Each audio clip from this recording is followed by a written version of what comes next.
She will never tell you what she actually wants. And the moment you stop asking, she finally starts feeling it. What if the thing she craves most is the one thing she's trained herself to punish you for having? There is a silence that lives between men and women, not the silence of indifference, not the silence of distance. A different kind, the kind that fills a room after she says, "I'm fine," and you both know she isn't. The kind that comes after she pulls away without explanation. The kind that arrives when a relationship that seems solid begins, slowly, to dissolve into something neither of you can name. Men have been taught to interpret that silence as a problem to solve, to ask more questions, to become softer, more available, more transparent. But that silence isn't asking for more of you, it's asking for a different version of you. The version she hasn't seen yet. The version most men have been systematically conditioned to bury. This isn't a video about manipulation. It isn't a guide to games. This is a psychological autopsy of feminine desire. Dissected slowly, with precision, because what women want and what women say they want exist in two entirely different chambers of the human mind, and most men spend their entire lives confusing the two. Stay with this. The first thing she secretly wants is for you to be willing to lose her, not recklessly, not cruelly, with calm. There is a concept in attachment theory called anxious avoidant dynamics. It describes what happens when one person pursues and the other retreats. Psychologist John Bowlby spent decades mapping this, the way the nervous system reads pursuit not as love, but as desperation. When a man is willing to lose a woman, genuinely willing, not performatively, something shifts in her nervous system. The threat of loss activates the brain's reward circuitry. Dopamine doesn't spike at certainty. It spikes at uncertainty. She doesn't want a man who will fall apart without her. She wants a man who would grieve her loss and survive it anyway. That distinction is everything. When you are unshakable in your sense of self, when your identity doesn't dissolve into the relationship, you become rare. And humans, regardless of gender, are neurologically wired to assign higher value to what is rare. She will never say this out loud, because saying it feels like an admission that she's calculating, that she's testing, that she needs the possibility of losing you to feel the reality of wanting you. But the body doesn't lie. The woman who respects a man most, who feels the deepest pull toward him, is almost never the woman whose man can't sleep without reassurance. She wants to know you could walk. She wants to know you choose to stay. There is a profound difference. The second thing she secretly wants is to be led, not managed, not controlled, led. There is a distinction here that most men and most of the cultural conversation around relationships refuses to hold with any precision. Leadership is not dominance for its own sake.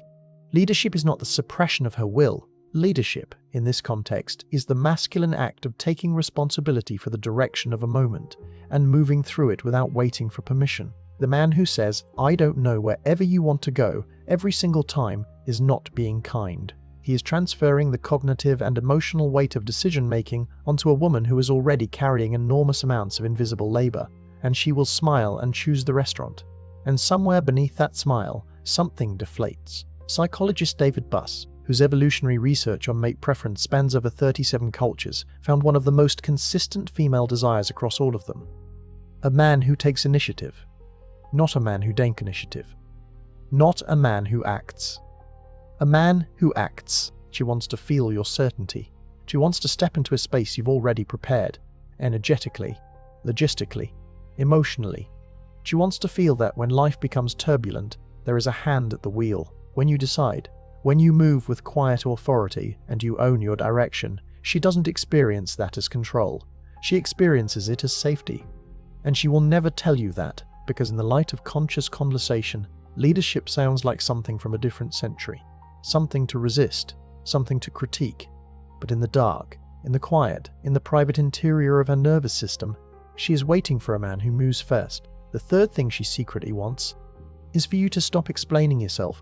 This one is subtle, and most men will miss it entirely. There is a particular kind of man, emotionally intelligent, self-aware, earnest, who has learned that communication is the cornerstone of relationship, and so he communicates constantly.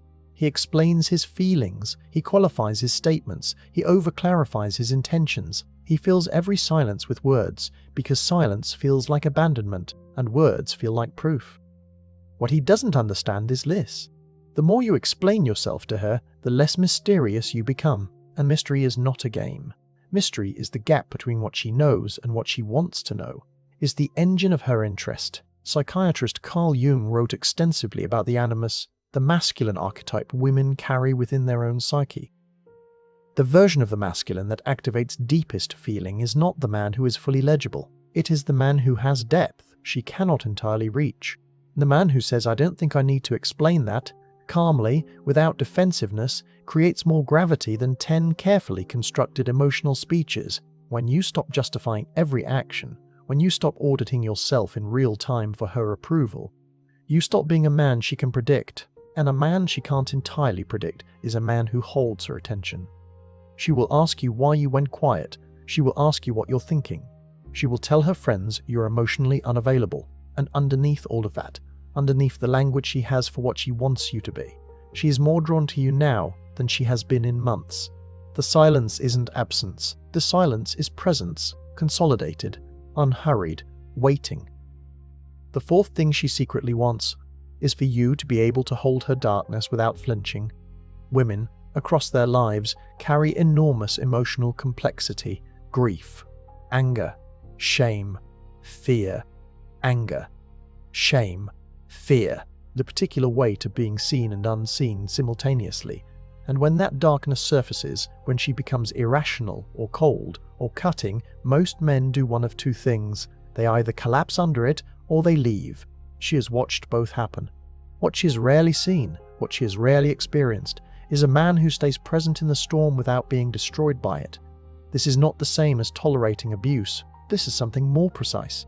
It is the capacity to sit with her pain without immediately trying to fix it, without pulling away from its intensity, and to say, with your presence if not with your words, "This doesn't frighten me." There is extraordinary research emerging from the field of interpersonal neurobiology, the work of Siegel and others, on what it means to co-regulate a nervous system. When one person's nervous system is in chaos, the proximity of a calm, regulated nervous system can, quite literally, begin to quiet the storm.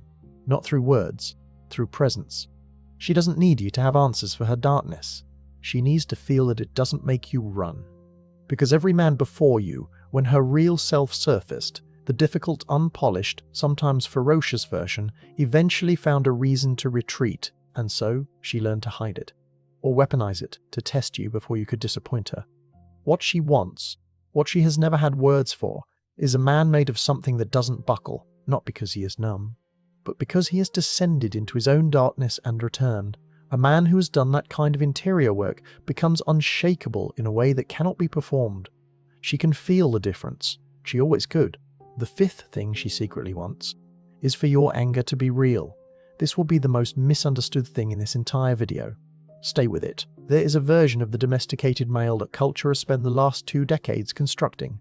A man who has learned that anger is toxic, that frustration should be processed quietly, that raising a voice is a form of violence, that any expression of masculine intensity is something to be managed, apologized for, immediately de-escalated, and so men have learned to flatten themselves, to make their emotional landscape as smooth and non-threatening as possible, to smile when they want to confront, to swallow when they want to speak. And she watches this, and something in her, something ancient, something she cannot fully rationalize, begins to lose respect, not because she wants aggression, not because she wants to be frightened, but because the complete absence of masculine fire tells her something specific. This man has no center to defend. A man who cannot be made angry has no real values. A man who cannot be made angry has no line he will hold. A man who cannot be made angry doesn't fully exist. The psychologist Rollo May, in his landmark work on power and innocence, wrote that the inability to experience anger is not a sign of virtue. It is a sign of powerlessness. What she wants is not for you to explode. What she wants is to know that if something truly threatened what mattered to you, if a line were crossed, you would feel it, and she would see it. Not as heat without control, but as fire with direction. The man who, when something is deeply wrong, becomes quieter, not louder, but whose eyes shift, whose stillness changes quality, who radiates the contained promise of consequence. That man never has to raise his voice. She feels the weight of his gravity, and it does something to her that no amount of softness and emotional availability ever could. The sixth thing she secretly wants is for you to have a world she cannot fully enter, A mission. A mission. A pursuit. A consuming focus. Something that matters more to you than managing her feelings. This will feel counterintuitive in a culture that tells men to be more present, more attuned, more emotionally generous. The idea that less availability creates more attraction sounds almost deliberately contrary. But watch what happens when a man pours himself completely, relentlessly, into something that has nothing to do with her. Not because he is avoiding her, not as punishment, but because he genuinely burns with direction. She will complain about his focus. She will say she wants more time. She will call him emotionally absent, and she will think about him with a depth and frequency she reserves for almost no one else. While he's in that room she cannot enter, psychologist Mihaly Csikszentmihalyi's research on flow states, the condition of total absorption in meaningful work, documented something that intersects with relational dynamics in a fascinating way. A man in flow is a man at his most magnetic, not because he is performing magnetism, but because he is consuming himself in something real. There is a quality to a man on mission that is categorically different from a man at rest. She can sense it. She has always been able to sense it. The man whose entire identity is available to her, who has no interior room she hasn't seen, becomes familiar in a way that quietly erodes desire. Familiarity and desire operate in inverse proportion.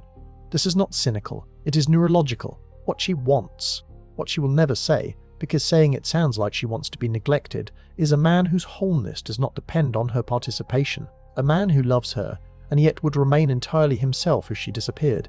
That is not coldness. That is the rarest form of masculine love. The love that doesn't consume her. The love that doesn't need her to be its source. The love that says, "You are not the reason I am alive, but you are the reason this life is beautiful." Here is the thing that sits at the center of all 6 of these. The common thread. The single current running through all of it. She does not want a man who is performing masculinity. She does not want the costume, the practiced voice, the studied stillness.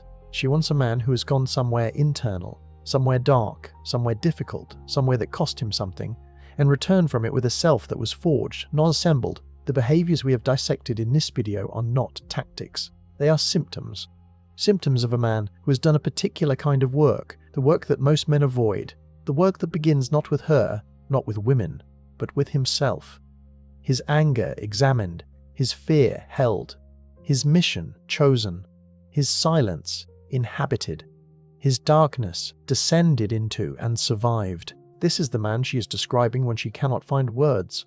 This is the man she is mourning when she says she doesn't know what she wants. This is the architecture she is sensing when she says she needs someone real, not someone who has read enough to mimic the shape of it, someone who is it. And here is the final truth, the one that changes how you hold everything you've just heard. She cannot tell you what she wants, not because she is withholding, not because she is playing, not even because she is confused, but because what she wants exists at a level of her nervous system that precedes language. It is not a thought, it is a response. And responses cannot be requested, they can only be evoked. The man who understands this stops asking her what she needs. He stops waiting for the instructions. He goes inward. He builds something real. He returns to her presence, not with the question of whether he is enough, but with the quiet certainty of a man who has already answered that for himself. And in that moment, without a word spoken, she feels it, the thing she's always wanted, the thing she never had language for. The presence of a man who is entirely, unapologetically, irreducibly himself. That is not dirty. That is the only clean thing left. If this reached something in you, sit with it. Don't move too fast. The men who absorb this slowly are the ones it actually changes. Like this video, follow the channel, and leave one word in the comments. One word for what this opened in you.